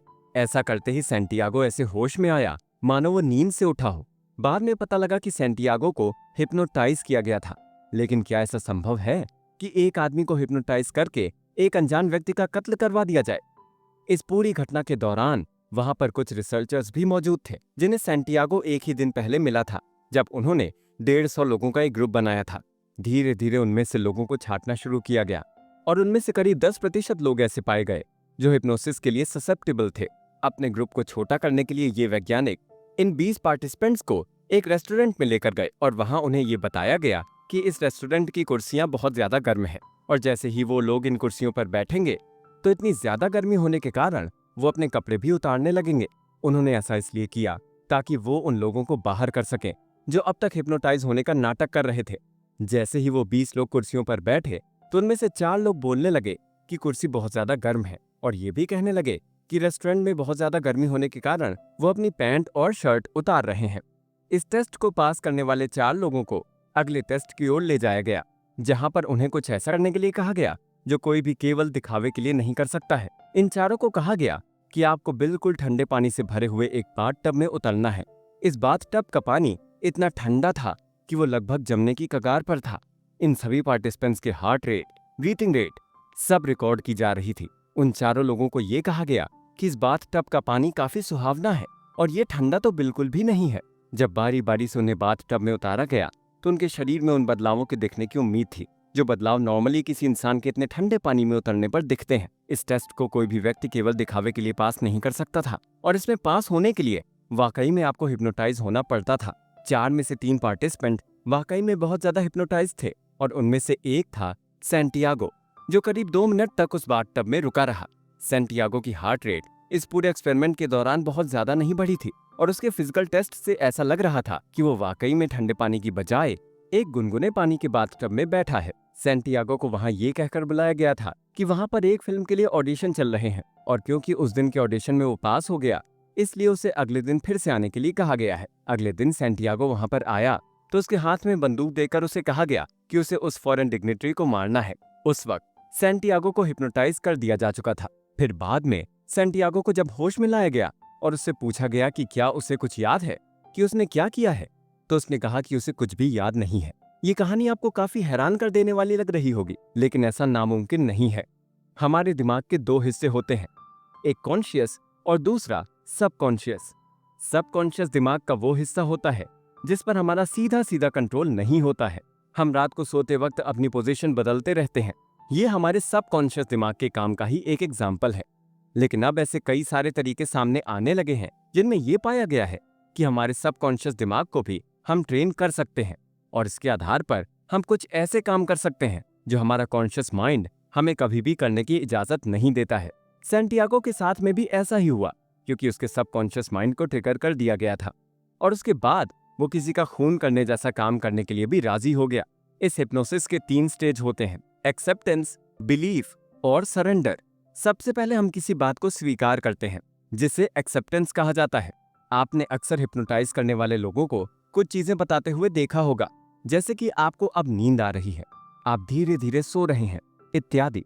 एक बार सामने वाला व्यक्ति इन चीजों को एक्सेप्ट यानी कि स्वीकार कर लेता है तो उसके बाद में वो धीरे धीरे उसका सबकॉन्शियस माइंड इस चीज पर और ज्यादा भरोसा करने लग जाता है और अंत में वो सामने वाले व्यक्ति के आगे सरेंडर कर देता है, या यूं कहें वो उस बात को पूरी तरह से मानता है और अब उसका दिमाग उस कंडीशन में आ चुका है कि वो उसे बताई गई हर चीज को कर देगा, वो भी बिना कुछ सोचे या समझे। ये जानना जरूरी है कि सबकॉन्शियस दिमाग की बातें आपको अक्सर याद नहीं रहती हैं। आपको समझना होगा कि सबकॉन्शियस दिमाग वो हर चीज कर सकता है जो हमारा कॉन्शियस दिमाग करता है। कॉन्शियस दिमाग की चीजें हमारे दिमाग में मेमोरी के तौर पर स्टोर हो जाती हैं, पर सबकॉन्शियस दिमाग के साथ ऐसा कुछ भी नहीं होता। आप जब नींद में कोई सपना देखते हैं तो अक्सर लोग कहते हैं कि उन्हें अपना सपना याद नहीं रहता है। ऐसा इसलिए क्योंकि सपना देखने के दौरान हमारा सबकॉन्शियस हिस्सा ज्यादा एक्टिव होता है और इस वजह से हमें हमारा सपना ज्यादा याद नहीं रहता। वहीं सपने में जब हम करवट बदलते हैं तो वो भी हमें याद नहीं रहता है, क्योंकि ये काम भी हमसे हमारे सबकॉन्शियस दिमाग ने करवाया है। तो कहने का अर्थ ये है कि हिप्नोसिस के अंदर भी हमारे सबकॉन्शियस दिमाग को काबू में किया जाता है और उसी के जरिए हमसे अलग अलग काम करवाए जाते हैं जिनका हमें अंदाजा भी नहीं होता कि वो काम हमने किए हैं। आपको जानकर हैरानी होगी कि हमारा सबकॉन्शियस माइंड करीब करीब हमारे दिमाग का 95% हिस्सा बनाता है, तो वहीं हमारा कॉन्शियस दिमाग केवल 5% हिस्सा बनाता है। तो ऐसे में अगर हमने अपने सबकॉन्शियस दिमाग को अपने काबू में कर लिया तो हम अपनी जिंदगी को 95% तक हमारे अपने अनुसार चला सकते हैं। और यही हमारे इस एपिसोड का सार है कि हमें हमारे सबकॉन्शियस माइंड पर भी प्लेसिबो इफेक्ट का इस्तेमाल करना है। एटीट्यूड, बिलीफ और परसेप्शन। इंडोनेशिया में जकार्ता पार्क के अंदर आपको अक्सर कुछ लोग एक करतब दिखाते हुए नजर आएंगे। इसमें एक 12 साल का लड़का भी शामिल है जो कांच को खाता और उसे निगल भी लेता है और आज भी वो ये काम कर रहा है। इतने सालों से ऐसा करने के बावजूद उसे कभी भी इससे जुड़ी कोई बीमारी नहीं हुई, न उसके शरीर में इसकी वजह से कोई चोट लगी। ये केवल इंडोनेशिया की ही बात नहीं है। आप पाएंगे कि कई सारे लोग किसी भगवान में भरोसा रखकर इस तरह की चीजें किया करते हैं। ऐसा नहीं है कि ये लोग इन चीजों को फेक तरीके से करते हैं। इनके ये काम डॉक्यूमेंटेड है और ये साबित किया गया है कि ये अपने काम में किसी भी तरह का ट्रिक इस्तेमाल नहीं करते हैं। भारत में भी कुछ ऐसे समुदाय हैं जिनके अंगारों पर चलने का प्रचलन है। आग पर कदम रखने से पहले ये लोग अपने इष्ट देव का नाम लेते हैं और उसके बाद आग पर इस तरह चलते हैं मानो वो किसी गार्डन में टहल रहे हों। पर हैरानी की बात तो ये है कि उन्हें ना तो किसी तरह की चोट आती है और ना ही उनके शरीर पर जलने से जुड़ी कोई समस्या ही पाई जाती है। तो हमारा सवाल ये उठता है कि आखिरकार ये हुआ कैसे। दरअसल ये भी प्लेसिबो इफेक्ट का एक भाग है। अगर हम प्लेसिबो को ध्यान से देखें तो पाएंगे कि इसे 3 अलग अलग चीजों से समझा जा सकता है। पहला एटीट्यूड, दूसरा बिलीफ या श्रद्धा और तीसरा हमारा नजरिया। ये लोग जो भगवान पर असीम श्रद्धा रखकर ये काम करते हैं, ये असल में खुद एक तरह के प्लेसिबो हैं और वो इस प्लेसिबो इफेक्ट की मदद से अपने शरीर को ये समझा देते हैं कि भगवान उनकी समस्या से रक्षा करेगा। जब हम बिलीफ या श्रद्धा की बात करते हैं तो हमें ये भी जानना चाहिए कि आखिरकार हमारा बिलीफ सिस्टम काम कैसे करता है। ये जरूरी नहीं है कि हमारी जिन चीजों पर श्रद्धा हो वो हमारे लिए हमेशा लॉजिक के साथ हो। कई बार ऐसा भी होता है कि हम किसी विचार को ऊपर ऊपर से स्वीकार कर लेते हैं, लेकिन अंदर ही अंदर हम ये बात मानते हैं कि ये चीज संभव नहीं है। जैसे हम सभी लोग ये कहते हैं कि जीना और मरना भगवान के हाथ में है, लेकिन तब भी जब हमारे सामने असल में कोई बड़ी समस्या आती है तो हम भगवान के ऊपर उन चीजों को नहीं छोड़ते, बल्कि हम अपनी जान बचाने के लिए खुद प्रयास करते हैं। और अगर आपको इस बिलीफ सिस्टम को एक प्लेसिबो की तरह इस्तेमाल करना है तो आपको इन चीजों पर पूरी तरह से भरोसा करना होगा। जब कोई मरीज किसी डॉक्टर के पास जाता है और मान लीजिए डॉक्टर उसे कहता है कि उसे डायबिटीज है, तो उसी वक्त उस आदमी के दिमाग में डायबिटीज से जुड़ी हुई चीजें आने लगती हैं। वो उस डॉक्टर को एक्सपर्ट मानते हुए ये मान लेता है कि डॉक्टर ने जो कुछ भी कहा है वो पूरी तरह से सच है, और वो अपनी किस्मत को भी फिर उसी आधार पर देखने लगता है। वो अपने बिलीफ सिस्टम पर पूरा भरोसा करते हुए डॉक्टर की उस बात के सामने सरेंडर कर देता है, क्योंकि एक मरीज को ये बात पता होती है कि डॉक्टर उसे कभी भी झूठी बीमारी नहीं बताएगा। इस वजह से वो उस पर पूरा भरोसा करता है। ऐसी सिचुएशन में हो सकता है कि वो मरीज ऊपर ऊपर से पॉजिटिव रहने की कोशिश करे, क्योंकि अक्सर डॉक्टर अपने मरीज को पॉजिटिव रहने की सलाह देते हैं, लेकिन अंदर ही अंदर वो जानता है कि उसकी इस बीमारी पर इन पॉजिटिव बातों का कोई असर नहीं पड़ने वाला। यही कारण है कि ऐसे मरीजों पर प्लेसिबो इफेक्ट काम नहीं करता है। लेकिन इंडोनेशिया में जो 12 साल का बच्चा है, उसे अपने भगवान पर इतना भरोसा है कि उसके मन के सबसे गहरे कोने में भी उसे इस बात से जुड़ा कोई शक नहीं है कि इस कांच को खाने से उसे कोई चोट लग भी सकती है, और इस वजह से वो प्लेसिबो को अपने हिसाब से इस्तेमाल करता है। वो अपने भगवान पर वैसा ही भरोसा करता है जैसा एक पेशेंट अपने डॉक्टर पर। हमारे बिलीफ सिस्टम के बाद में नंबर आता है हमारे एटीट्यूड का। हमारा एटीट्यूड भी दरअसल हमारे बिलीफ सिस्टम से ही जुड़ा हुआ होता है। एक बार जब हमें किसी चीज पर पूरा भरोसा हो जाए तो उसके बाद हमारा एटीट्यूड भी उसी के अनुसार बदलने लगता है। जैसे भारत में जो लोग आग पर चलने का करतब दिखाते हैं, वो हर दिन आग पर कदम रखने से पहले अपने भगवान को याद करते हैं, और इस दौरान उनके मन में 1% भी संदेह नहीं होता कि वो इसे पार नहीं कर पाएंगे। उनका एटीट्यूड सालों से ही इस आग के प्रति ऐसा ही रहा है। प्लेसिबो इफेक्ट का दूसरा सबसे बड़ा पहलू यही एटीट्यूड है, जो कि अलग अलग सिचुएशंस में दिमाग के अंदर प्लेसिबो इफेक्ट को पैदा करता है। तो बिलीफ सिस्टम से शुरू होकर एटीट्यूड तक प्लेसिबो इफेक्ट के 2 हिस्से बनते हैं। तीसरा जरूरी हिस्सा जो प्लेसिबो इफेक्ट को उसका रूप देता है, वो है हमारा नजरिया। जब हमारे सामने कोई घटना घटित होती है तो हम उसे अलग नजरिए से देख सकते हैं, और हमारे नजरिए के आधार पर घटना का पूरा आधार तय करते हैं। हमारा चीजों को देखने का नजरिया ही ये तय करता है कि उस चीज के प्रति हमारा एटीट्यूड कैसा होगा, और ये एटीट्यूड हमारे बिलीफ सिस्टम को बनाता है। इन सब की शुरुआत हमारे परसेप्शन यानी कि नजरिए से ही होती है। तो अगर आपको अपने अंदर के प्लेसिबो इफेक्ट को जगाना है तो आपको शुरुआत अपने नजरिए को बदलने से करनी होगी। ये नजरिया आपके एटीट्यूड को चेंज करेगा, और आपका एटीट्यूड धीरे धीरे आपके बिलीफ सिस्टम को बदलने लगेगा। और जब एक बार आपका बिलीफ सिस्टम बदलने लगेगा, तब आप ये देखने लगेंगे कि आप अपने आप के लिए प्लेसिबो बन चुके हैं, और हर मुश्किल समय में आप अपने आप को उससे बाहर निकालने के लिए काबिल बन चुके हैं। आप हर दिन अपने आप को ट्रांसफॉर्म कर रहे होंगे, और यही हमारे प्लेसिबो बनने का उद्देश्य है। रियलिटी क्या है? रियलिटी का मतलब ऐसी चीजें जिन्हें हम देख, महसूस और समझ सकते हैं, उनको हमने अब तक रियलिटी मान रखा है। एक एटम के अंदर क्या घटनाएं होती हैं, इसके बारे में अब तक हमें पूरी जानकारी नहीं है, और इसलिए ये हमारी रियलिटी का हिस्सा नहीं है। लेकिन रियलिटी की डेफिनेशन इससे बहुत आगे होने के साथ ही असल में हमारी सोच से भी परे है, और इसके लिए आपको क्वांटम फिजिक्स को समझना पड़ेगा। आइजैक न्यूटन की थ्योरी के आने के बाद उनके प्रिंसिपल्स ने हमारे समाज को बदल कर रख दिया था। उस वक्त तक यूनिवर्स को 2 हिस्सों में बांटा गया था, पहला मैटर और दूसरा माइंड मैटर। मैटर की स्टडी का मतलब होता था मटेरियलिस्टिक दुनिया की स्टडी, और इसका जिम्मा था विज्ञान के सर पर। और वहीं दूसरी ओर दिमाग के बारे में वैज्ञानिक ज्यादा कुछ पता नहीं कर पा रहे थे। उन्हें लगता था कि दिमाग के बारे में कुछ भी प्रेडिक्शन करना या कुछ नियम निकालना लगभग असंभव है, और इसलिए ये जिम्मा धर्म गुरुओं ने अपने सिर पर ले लिया। कहने का मतलब ये है कि अगर हम देखें तो फिजिक्स में ग्रेविटेशन लॉज हैं, जिससे हम ब्रह्मांड की कई सारी घटनाओं को समझा सकते हैं। तो यहाँ पर एक नियम के जरिए आप एक घटना की भविष्यवाणी भी कर सकते हैं और उसको समझ भी सकते हैं। लेकिन दिमाग के लिए हमने अब तक ऐसा कोई फॉर्मूला या नियम नहीं बनाया है। लेकिन जब आइंस्टाइन आए तो उन्होंने क्वांटम फिजिक्स की नींव रखी। उन्होंने बताया कि एक परमाणु के अंदर जो सब एटॉमिक पार्टिकल होते हैं उनके बारे में किसी भी प्रकार का नियम देना लगभग असंभव है, और सब एटॉमिक पार्टिकल्स के बारे में हम किसी भी तरह की भविष्यवाणी नहीं कर सकते हैं, क्योंकि ये एक ही समय में किसी भी जगह पर हो सकते हैं। इसलिए दिमाग और सब एटॉमिक पार्टिकल्स के बीच काफी समानता देखी गई। तो इसका मतलब ये है कि हमारा दिमाग भी ऐसे ही सब एटॉमिक पार्टिकल से बना हुआ है, और हमारा दिमाग भी इन सब एटॉमिक पार्टिकल्स की तरह इनफाइनाइट यानी कि अनंत संभावनाओं को खोज सकता है। इससे समझ में आता है कि हम अपने दिमाग को किसी भी तरीके से बदल सकते हैं, और हमारे सब एटॉमिक पार्टिकल्स हमें हमारा मनचाहा रूप दे सकते हैं। हमारी पर्सनैलिटी वैसी हो सकती है जैसी हमें चाहिए, और ये हमारे प्लेसिबो बनने का सबसे पहला कदम है। जब आपके शरीर के सब एटॉमिक पार्टिकल्स भी उस रियलिटी को मान लें, तब आपका दिमाग अपने आप ही आपको उस तरफ ले चलेगा। आपके मन में ये सवाल आ रहा होगा कि क्या बस बैठे बैठे अपने भविष्य के बारे में सोचने से ही आप खुद ब खुद ही अपनी उस मंजिल तक पहुंच जाएंगे? तो इसका जवाब है जी नहीं। आपका ऐसा सोचना बिल्कुल ही गलत है।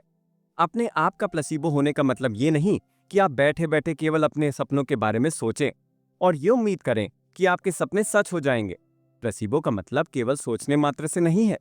इसलिए आपके पूरे शरीर और आपके दिमाग के हर एक भाग को आपके गोल पर भरोसा होना चाहिए। हमारा शरीर अलग अलग तरह के एटम से बना है। इन एटम्स के भीतर आपको सब एटॉमिक पार्टिकल्स देखने को मिलेंगे। वो सब एटॉमिक पार्टिकल्स एक फ्रीक्वेंसी पर वाइब्रेट करते रहते हैं, और आपको अपने दिमाग से पूरी तरह से जुड़ने के लिए अपने सब एटॉमिक पार्टिकल्स के उस फ्रीक्वेंसी पर आना होगा जिस फ्रीक्वेंसी पर आपके थॉट्स यानी कि विचार वाइब्रेट करते हैं। ये समझने के लिए चलिए हम आपको रेजोनेंस का कॉन्सेप्ट समझाते हैं। फ्रीक्वेंसी का मतलब होता है कोई चीज एक सेकंड में कितनी बार किसी घटना को रिपीट करती है। अगर एक पंखा एक सेकंड में 10 बार चक्कर लगाता है तो उसकी फ्रीक्वेंसी 10 हो जाएगी। अगर आपको पंखे के साथ रहना है तो आपकी फ्रीक्वेंसी भी उतनी ही होनी चाहिए। ठीक इसी तरह आपको अपने प्लेसिबो को इफेक्टिव बनाने के लिए अपने विचारों को भी अपने दिमाग की फ्रीक्वेंसी से मिलाना होगा। इससे एक रेजोनेंस पैदा होगा, और वो रेजोनेंस एक ऐसी एनर्जी पैदा करेगा जो एनर्जी आपको बदल कर रख देगी। जब आप किसी बेहतर विचार के बारे में सोचते हैं तो आपके अंदर की फ्रीक्वेंसी बढ़ने लगती है, और इससे एनर्जी भी बढ़ने लगती है, और ये चीज आपको एक ज्यादा क्रिएटिव इंसान बनाती है। इस एनर्जी के जरिए आप एक और चीज को नोटिस करेंगे कि आप धीरे धीरे एक खास एनर्जी वाले लोगों के साथ ही बेहतर फील करेंगे। इससे आपके आसपास का सर्किल भी उसी प्रकार का होगा जिस प्रकार की सोच आप रखेंगे, यानी कि वो भी आप ही की तरह क्रिएटिव होंगे। इससे आपकी क्रिएटिव सोच और भी ज्यादा तेजी से बढ़ेगी, और अपने आप के प्लेसिबो बनने के लिए सही लोगों की फ्रीक्वेंसी रिसीव करना भी उतना ही जरूरी है जितना अपने आप की फ्रीक्वेंसी। जब आप कोई डिसीजन अपने पूरे गहरे इंटेंशन से लेते हैं तो आप अपने सब एटॉमिक पार्टिकल्स की फ्रीक्वेंसी को बढ़ा देते हैं, जिससे आपकी एनर्जी बढ़ती है, और यहाँ से आपका दिमाग हर चीज को ज्यादा बेहतर तरीके से समझ पाता है, और इसी से आप उस जगह पर पहुंच जाते हैं जहां आप पहुंचना चाहते थे। इसे आप एक रेडियो के एग्जाम्पल से और बेहतर तरीके से समझ सकते हैं। आप जब रेडियो को ऑन करते हैं तो कई बार वो ट्यून नहीं होता है, और इस वजह से उसमें आवाज साफ नहीं आती। जैसे जैसे आप किसी रेडियो स्टेशन के पास की को ले जाने लगते हैं आपको आवाज साफ आने लगती है, और जैसे ही आप किसी ट्यूनिंग फ्रीक्वेंसी पर पहुंच जाते हैं तो आपको बिल्कुल साफ साफ आवाज आने लगती है, यानी कि वो सिग्नल आपके पास बिल्कुल बेहतर तरीके से आ रहा है। यही होता है जब आपके दिमाग और नर्वस सिस्टम के साथ जब आप अपनी फ्रीक्वेंसी और अपनी एनर्जी को बढ़ाते हैं, आपके पास अपने आसपास की चीजों से आने वाला सिग्नल साफ हो जाता है, जिससे आप उन्हें और बेहतर तरीके से सीख पाते हैं। तो दोस्तों, हमने हमारी अब तक की चर्चा में प्लेसिबो और उसके इफेक्ट के बारे में काफी सारी बातें की हैं। हमने प्लेसिबो इफेक्ट के काम करने के तरीके के बारे में भी जानकारी प्राप्त कर ली है। हमारी चर्चा में हमने प्लेसिबो के हिस्ट्री से शुरुआत करके हमारे ब्रेन और बॉडी तक इसका कैसे असर होता है इसके बारे में भी बात की थी, और इसके बाद हमने ये देखा कि कैसे विचारों से प्लेसिबो इफेक्ट की शुरुआत होती है। एटीट्यूड, बिलीफ सिस्टम और परसेप्शन का इन चीजों में क्या योगदान होता है ये भी हमने जान लिया, और इस चैप्टर में हमने क्वांटम मैकेनिक्स के प्रिंसिपल से प्लेसिबो इफेक्ट को समझने की कोशिश की। तो अब बारी आती है कि हम उन कहानियों को जानें जो लोगों ने खुद एक्सपीरियंस किया है। ये ऐसे लोगों की कहानियां हैं जिन्होंने अपने आप को प्लेसिबो की तरह बनाया और अपने आप को पूरी तरह से बदल कर रख दिया। 19 साल की लोरी को एक बहुत ही गंभीर डीजेनरेटिव बोन डिजीज हो गई जिसे पॉलियोस्टोटिक फाइब्रोसिस डिस्प्लेशिया कहते हैं।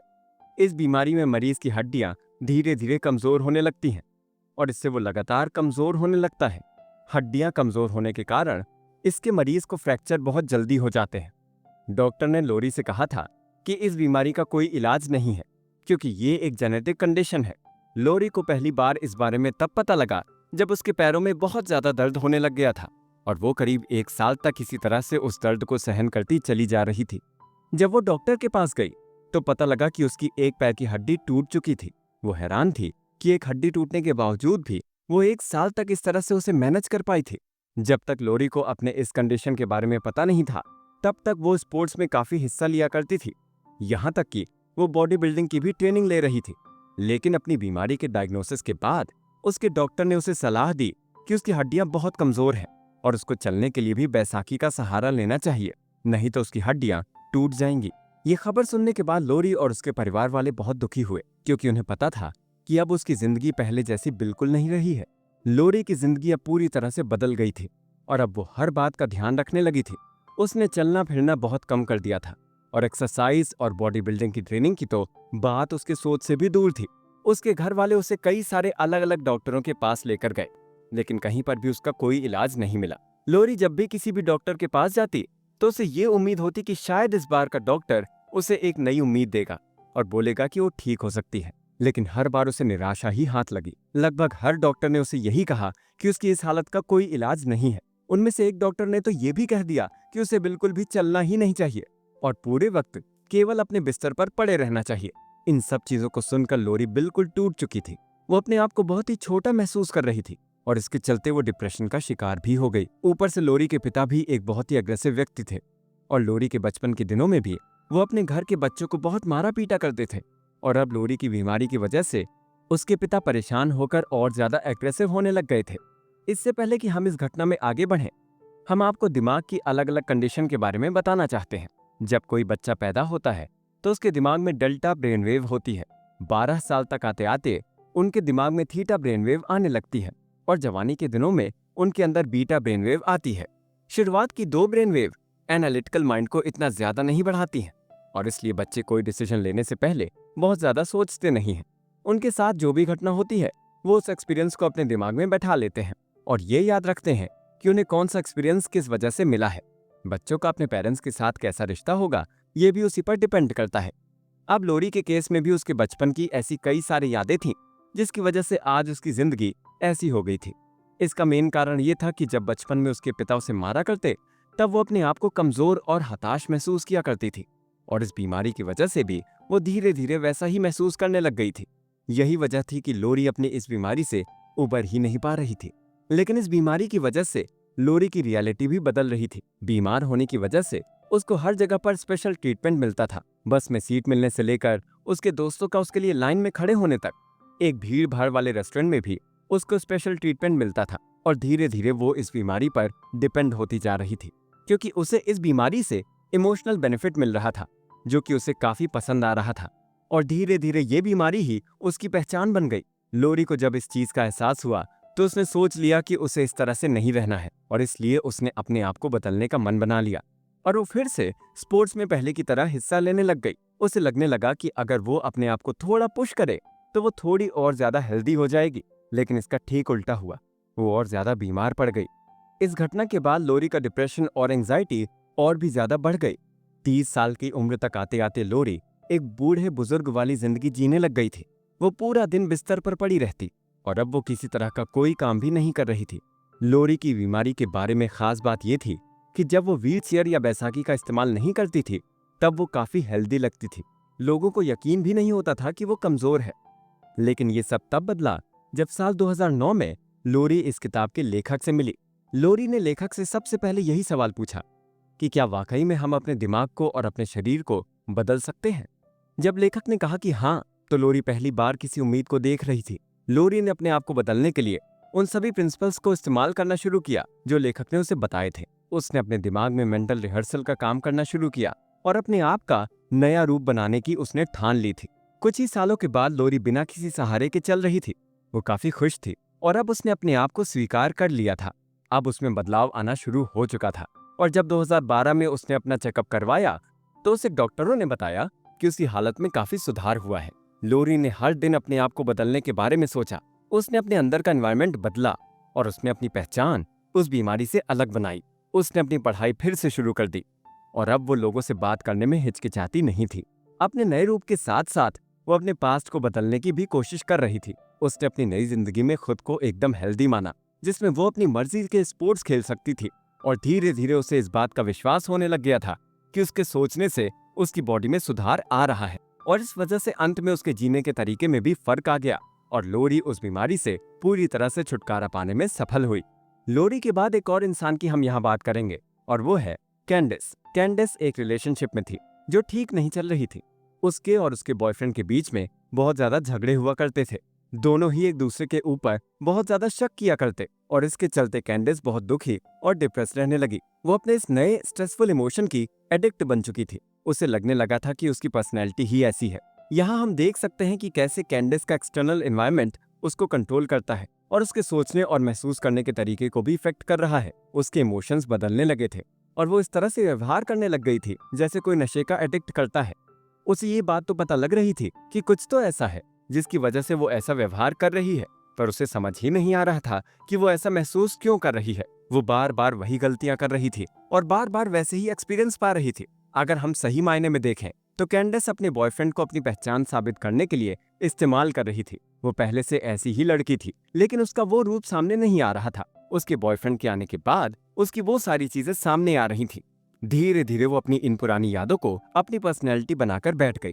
लगातार चलते इस स्ट्रेस की वजह से अब उसके शरीर में भी काफी बदलाव आने लग गए थे। उसके बाल गिरने लग गए, उसे सिरदर्द होने लग गया, नींद नहीं आती थी, वजन बढ़ने लग गया और ऐसे कई और लक्षण उसके अंदर दिखने लग गए थे। कैंडिस की बीमारी उसके खुद की वजह से ही हुई है। अपनी रिलेशनशिप के बारे में सोचते ही वो स्ट्रेस में आ जाती थी, लेकिन तब भी उसने अपने बॉयफ्रेंड से ब्रेकअप नहीं किया था। उसे ये बात पता थी कि उसके साथ ऐसा हो रहा है। कैंडिस चाहती थी कि उसके साथ ऐसा ना हो और वो अपनी जिंदगी की जिम्मेदारी खुद ले, लेकिन तब भी वो ऐसा करने में सफल नहीं हो पा रही थी और उसका शरीर इसकी कीमत भुगत रहा था। साल 2010 में कैंडिस अपने इस हालत को लेकर एक डॉक्टर के पास गई और वहां पर उसे पता लगा कि उसे हाशिमोटो नाम की बीमारी हो चुकी है। ये एक ऑटो इम्यून डिसीज है जिसके अंदर मरीज का इम्यून सिस्टम खुद ही उसकी थायराइड ग्लैंड पर हमला करने लगता है, जिसकी वजह से शरीर में थायराइड की बहुत कमी हो जाती है। इस बीमारी में मरीज का वजन लगातार बढ़ता है, वो डिप्रेशन में रहने लगता है और उसे पैनिक अटैक आने लगते हैं। इतना ही नहीं, और भी कई सारी समस्याएं इसमें देखने को मिलती हैं। कंसल्टेशन के दौरान डॉक्टर ने कैंडिस को बताया कि उसकी ये हालत जेनेटिक कारणों से है और इसमें दवाई कुछ भी असर नहीं करेगी। उसे महंगे इलाज में ज्यादा पैसे नहीं खर्च करने चाहिए और उसे सारी उम्र थायराइड बीमारी से जुड़ी दवा लेनी पड़ेगी। इस घटना के बाद कैंडिस पूरी तरह से शॉक में थी, लेकिन अगले ही पल उसने अपने आप को संभाला और उसी वक्त उसने सोच लिया था कि वो अपनी जिंदगी में बदलाव ला कर रहेगी। अगले 5 महीनों के अंदर उसने अपने बॉयफ्रेंड से ब्रेकअप कर लिया। हालांकि उसने तभी से पॉजिटिव सोचना शुरू कर दिया था, लेकिन तब भी उसके शरीर को ये बात पता थी कि वो बीमार है और उसके पॉजिटिव सोचने से कोई असर नहीं पड़ेगा। इसलिए कैंडिस ने ये माना कि उसे वो बीमारी है ही नहीं। उसने डॉक्टर की कही बात को नकार दिया और अपने आप को कहा कि बीमार होना और स्वस्थ होना केवल और केवल दिमाग का खेल है। उसे अब पूरा भरोसा था कि उसके दिमाग में नए विचार आ रहे हैं जो उसकी हेल्थ को और बेहतर करेंगे और अब वो एक डिफरेंट एटीट्यूड के साथ बदलाव की उम्मीद कर रही थी। कैंडिस के बाद चलिए हम बताते हैं आपको एक और इंसान की कहानी, जिसका नाम है जेनी। जेनी की उम्र करीब करीब 60 वर्ष की है और वो एक बिजनेस वुमन है जो कि अपनी कंपनी के साथ साथ अपने परिवार को भी बखूबी संभालती है। उसके 5 बच्चे हैं और इतनी जिम्मेदारी के चलते उसकी जिंदगी काफी हेक्टिक हो गई थी। जेनी अपने आप को हमेशा पुश करती रहती है ताकि वो इन सभी जगहों पर बेहतर से बेहतर प्रदर्शन कर सके। उसके साथी इसलिए उसे सुपर वुमन कहा करते थे, लेकिन ये सब जनवरी 2008 में खत्म हो गया जब एक बार जेनी अपने घर जा रही थी तो थोड़ी ही दूरी पर वो अचानक से गिर गई और उस दिन के बाद से वो बिल्कुल भी बेहतर महसूस नहीं कर सकी। एक ही रात में उसकी जिंदगी पूरी तरह से बदल गई। जब वो डॉक्टर के पास गई तो उसे पता लगा कि उसे एक बड़ी ही गंभीर बीमारी है जिसे सेकेंडरी प्रोग्रेसिव मल्टीपल स्क्लेरोसिस कहते हैं। इसमें हमारा इम्यून सिस्टम हमारे नर्वस सिस्टम पर अटैक करने लगता है, जिसकी वजह से हमारे शरीर में कई सारी दिक्कत आने लगती है। जेनी अब बहुत सारी कोशिश करने के बाद भी अपने काम में उतना बेहतर प्रदर्शन नहीं कर पा रही थी और अब उसकी जिंदगी में हर छोटे से छोटे काम के लिए उसे दूसरे लोगों की मदद की जरूरत पड़ने लगी। लेकिन जेनी ऐसा बिल्कुल नहीं होने देने वाली थी। उसने धीरे धीरे अपने दिमाग को ट्रेन करना शुरू किया और ये मेंटल रिहर्सल वो हर दिन किया करती। अपनी मेंटल ट्रेनिंग के दौरान जेनी अपने आप को चलते हुए, भागते हुए और वजन उठाते हुए सोचा करती। इसका असर ये हुआ कि थोड़े ही महीनों में वो धीरे धीरे चल पा रही थी। जेनी ने अपनी इस प्रोसेस को लगातार जारी रखा और अंत में बड़े ही हैरत अंगेज तरीके के साथ इस बीमारी से उबरकर बाहर आ गई। मेडिकल साइंस में इन सभी पेशेंट्स का रिकॉर्ड दर्ज है और आज भी बाकी वैज्ञानिकों और डॉक्टर के लिए ये केस एक रिसर्च केस है, जिससे वो भी हैरान है कि कैसे किसी इंसान के सोचने मात्र से उसके अंदर की जीन का भी बदलाव किया जा सकता है और किसी भी बीमारी से छुटकारा पाया जा सकता है। और जेनी ने इस बात को साबित कर ही दिया। हमने हमारे अब तक के सफर में प्लेसिबो के बारे में लगभग सारी जानकारी जान ली है। हमने प्लेसिबो से मिलने वाली कुछ जिंदगियों के बारे में भी देखा, लेकिन अब सबसे बड़ा सवाल जो आता है वो ये है कि आप इस प्लेसिबो को अपने फायदे के लिए कैसे इस्तेमाल कर सकते हैं। कैसे आप खुद एक प्लेसिबो की तरह काम कर सकते हैं और अपनी जिंदगी को बदल सकते हैं। इस किताब का अंतिम उद्देश्य यही है कि ये आपको प्लेसिबो बना सके और अपनी जिंदगी में ऐसा व्यक्तित्व हासिल कर सकें आप जिसकी आपको तलाश है। अब तक आप समझ चुके होंगे कि प्लेसिबो काम इसलिए करता है क्योंकि एक इंसान उस चीज में भरोसा कर लेता है जो वास्तव में मौजूद ही नहीं होती, जैसे कि एक नकली टैबलेट या कोई दवाई, और इसके बावजूद भी उसे वो नतीजे मिलते हैं जिसकी उसे उम्मीद है। हमने ये भी देखा कि इस कंडीशन में आदमी अपने आप को इन चीजों के सामने पूरी तरह से सरेंडर कर देता है। उसे इसके आउटकम के बारे में कोई भी जानकारी नहीं होती। हमें किसी और से कोई उम्मीद होती है और कोई और हमें किसी चीज के बारे में यकीन दिलाता है। जैसे कि एक डॉक्टर के कहने पर हम ये मानते हैं कि हमें कौन सी बीमारी है और कौन सी नहीं, और इस हालात में एक बाहरी चीज हमें इफेक्ट कर रही है। लेकिन हमारा उद्देश्य ये है कि हम खुद अपने प्लेसिबो बने और हम अपने आप को अपनी मनचाही दिशा की ओर ले जा सकें। पहले के एपिसोड में आपने जिन 3 लोगों के बारे में पढ़ा था, उन सब ने ये अचीवमेंट तब प्राप्त किया जब उन्होंने अपने आप में भरोसा करना शुरू किया। उन्हें बाहरी सोर्स से हमेशा कुछ अलग ओपिनियन मिली और उन्होंने खुद प्लेसिबो बनकर उन सभी बाहरी लोगों को गलत साबित किया। अब तक की हुई रिसर्च के जरिए और लेखक अपने लंबे अनुभव के साथ ये कह सकते हैं कि हम खुद ही प्लेसिबो हैं और हम ही अपनी जिंदगी में किसी भी तरह के होने वाले बदलाव के लिए जिम्मेदार हैं। लेकिन हम इतना फोकस्ड कैसे हो सकते हैं? तो इसके लिए आपको सबसे पहले जो भी चीज असंभव लगती है उसको अपने लिए जानी पहचानी बनाइए, उसके बारे में रिसर्च कीजिए, उसके बारे में जानिए और उसे अपने दिमाग में बैठा लीजिए और फिर हर दिन अपने आप को उस तरह का व्यक्ति बनते हुए सोचिए। और जब आप उस बारे में सोच रहे होते हैं तब बाहरी दुनिया से बिल्कुल अपने आप को अलग कर दीजिए। धीरे धीरे इस मेंटल रिहर्सल की मदद से आप अपने आप में बदलाव देखने लगेंगे। भले ही आपका बाहरी एनवायरनमेंट कैसा भी हो, लेकिन तब भी आप अंदर से बदलने लगेंगे और आप अब हर दिन एक नया इंसान बन रहे होंगे। इस पूरी बात का सार ये निकलता है कि नॉर्मली हमारी बाहरी दुनिया हमें अंदर से बदल देती है, पर हमारी अंदर की दुनिया भी हमें अंदर से बदल सकती है। लेकिन हमें हमारी अंदर की दुनिया से खुद को अंदर और बाहर दोनों तरफ से बदलना है। और इसके लिए आपको सबसे पहले जो भी चीज हासिल करनी है उसके ऊपर भरोसा रखना शुरू कीजिए। अब आपको कोई झूठी गोलियां लेने की जरूरत नहीं पड़ेगी क्योंकि आप खुद प्लेसिबो बन चुके हैं। आपको किसी एक्सटर्नल स्टिमुलेशन की जरूरत भी नहीं है। आप जो भी अपने आप को कहेंगे आपका दिमाग वही मान लेगा। अगर आप अपने दिमाग को कहेंगे कि आपको दर्द नहीं हो रहा है तो आपको दर्द नहीं होगा, और इसी तरह से आप अपनी बायोलॉजी को बदलने लगेंगे। आपको एक बड़ी ही रोचक बात बताते हैं कि अगर हम अपने आसपास देखेंगे तो हम पाएंगे कि 90% से भी ज्यादा लोग अपने आप में भरोसा रखते हैं। हर व्यक्ति को अपने ऊपर कॉन्फिडेंस होता ही है, लेकिन उनका कॉन्फिडेंस एक लिमिटेड लेवल तक होता है। एक स्कूल में पढ़ने वाला बच्चा इस बात के लिए तो कॉन्फिडेंट हो सकता है कि वो स्कूल में टॉप कर लेगा, लेकिन उसका इस बात के लिए कॉन्फिडेंट होना बहुत मुश्किल है कि वो बिना स्कूल जाए भी जिंदगी में सफल हो सकता है। यहाँ पर हमारे सामने शायद शब्द आ जाता है जिसकी वजह से हम किसी चीज में पूरी तरह से भरोसा नहीं कर पाते, और जब भी हमें कोई किसी तरह का ऑप्शन देता है तो हम उसे एनालाइज करने लग जाते हैं, पर यह शायद हमें उस तरफ बढ़ने से रोकता है। अपने आप को प्लेसिबो बनाने के लिए आपको सबसे पहले अपने आप पर भरोसा करना सीखना होगा। फिर आपका डिसीजन भले ही कितना ही मुश्किल क्यों ना हो, आप अपने आप पर भरोसा कायम रखें और उस दिशा में आगे कदम बढ़ाना शुरू कर दें। जब आप एक बार अपनी मेंटल रिहर्सल शुरू कर दें, उसके बाद आप साथ ही साथ आपके अंदर आने वाले बदलावों को भी नोटिस करना शुरू कर दें, ताकि आप ये जान सकें कि अब आप सही दिशा में आगे बढ़ रहे हैं। साथ ही साथ ये पॉजिटिव नतीजे आपके बिलीफ सिस्टम को और ज्यादा मजबूत करेंगे और इससे आपको प्लेसिबो इफेक्ट और ज्यादा अच्छा देखने को मिलेगा, और इस तरह से धीरे धीरे आप अपने आप पर पूरी तरह से भरोसा करने लग जाएंगे और उस वक्त आप अपने आप को किसी भी तरह से बदल पाएंगे। इस तरह से आप अपने आप को प्लेसिबो बनाने की इस रोमांचक सफर पर पहला कदम रख चुके होंगे। आपने अब अपने आप को बदलने की शुरुआत कर दी है, लेकिन ये प्रोसेस जितना आपको सुनने में आसान लग रहा है, जरूरी नहीं है कि इसे पूरा करना भी उतना ही आसान हो, क्योंकि अगर अपने आप को बदलना इतना आसान होता तो आज हर कोई ऐसा कर चुका होता। इसे करने के लिए सबसे जरूरी चीज है कि आप इसकी मैकेनिज्म को अच्छी तरह से समझें। आपको इसे अच्छी तरह से सीखना होगा, केवल तभी आप इसका रिजल्ट पा सकेंगे। चलिए आपको ये सिखाते हैं कि आप किस तरह से अपने आप को प्लेसिबो बना सकते हैं और इस चीज में आपको काम आने वाली मेंटल रिहर्सल को आप कैसे परफॉर्म कर सकते हैं। सबसे पहला सवाल कि आपको किस वक्त मेंटल रिहर्सल या मेडिटेशन करना है, तो इसका जवाब ये है कि आपको दिन में 2 बार मेडिटेशन करना है, एक सुबह उठने के बाद और दूसरा जब आप सोने जा रहे हो।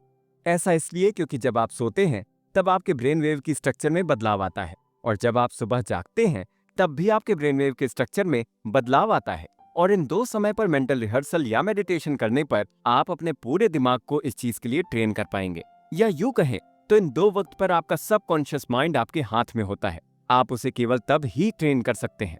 कई बार आपने देखा होगा कि आप नींद में होते हैं और कुछ काम करते हैं तो सुबह लगता है जैसे कि आपने वो काम किया ही ना हो, क्योंकि उस वक्त आपका सबकॉन्शियस दिमाग आपसे वो काम करवा रहा होता है।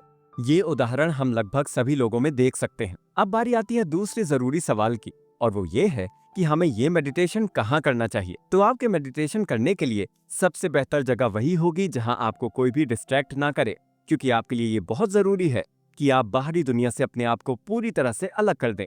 आपको बाहरी दुनिया की बिल्कुल भी भनक नहीं होनी चाहिए और आप हर दिन उसी जगह पर मेडिटेट करें। यहाँ आपको ये बात ध्यान में रखनी है कि आपको मेडिटेशन अपने बिस्तर पर नहीं करनी है, साथ ही साथ आपको लेटे लेटे भी मेडिटेशन नहीं करना है। आपको कोशिश ये करनी है कि या तो कुर्सी पर बैठकर या फिर जमीन पर बैठकर ही आप मेडिटेशन करें। केवल तभी आप इसके बेहतर नतीजों की उम्मीद कर सकते हैं।